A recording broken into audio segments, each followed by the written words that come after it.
You see this beautiful city of Makkah, where the Haram resides.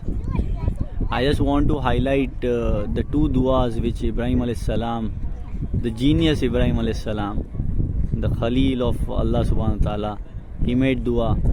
And I want to highlight it because it's so superb. There is the only difference of Alif Lam, Al Balad versus Balad. And if you read Surah Baqarah ayah number 126, I'll just translate it. He asked, this is the first dua which he made with Allah subhanahu wa ta'ala, that my Lord, make this a secure city and provide its people with fruits, meaning all the opportunities and blessings, whoever of them believes in Allah and the last day. What we understand here is like he's asking for Allah subhanahu wa ta'ala to make this a secure city. Now if you go in Surah Ibrahim ayah number 35, here he makes again the second dua, which is, my Lord, make this city, meaning Makkah, secure and keep me and my sons away from worshipping idols. The key takeaways actually of this is, we know how lively of a city Makkah al-Mukarramah is now. It's beautiful, secure and safe city with low crime rate and corruption and theft. So the first dua when Ibrahim alayhis salam made, before Makkah was an established city. So he prayed to Allah asking to turn this land into a city that is safe, peaceful for all its inhabitants. And Ibrahim alayhis salam in that time goes on even further to ask that they be provided with fruits, meaning blessings, opportunity and prosperity. To this day Makkah al-Mukarramah, the holy city of Makkah, has peace and stability. This is the will of Allah subhanahu wa ta'ala.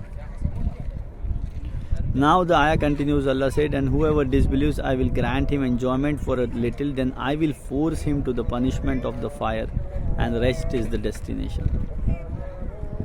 The second dua which he made was, the difference between this dua and the one which we already covered now is only two letters, which is Alif Lam, Al Balad versus Balad. It is a small difference, but the meaning changes completely.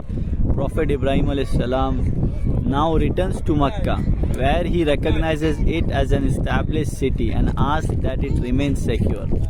The another contrast from the previous dua is, instead of asking for good provision for the city, Prophet Ibrahim alayhis salam already sees that it is prosperous and instead asks to keep me and my sons away from worshipping idols. See, the genius of Prophet Ibrahim alayhis salam is that he has foresight to acknowledge that when people tend to succeed, they party. It's only when they fail they ponder. When things are going well, we forget the one who made it possible for us. We fall into this trap of believing our superiority and become arrogant when we win. So see the superbness of mashallah Ibrahim alayhis salam. So we need to ponder that of this dua. The first, I'll again repeat it. The first one, which is in Surah Baqarah ayah number 126, and the second is Surah Ibrahim ayah number 35. See the superb genius of Ibrahim alayhis salam. Subhanallah.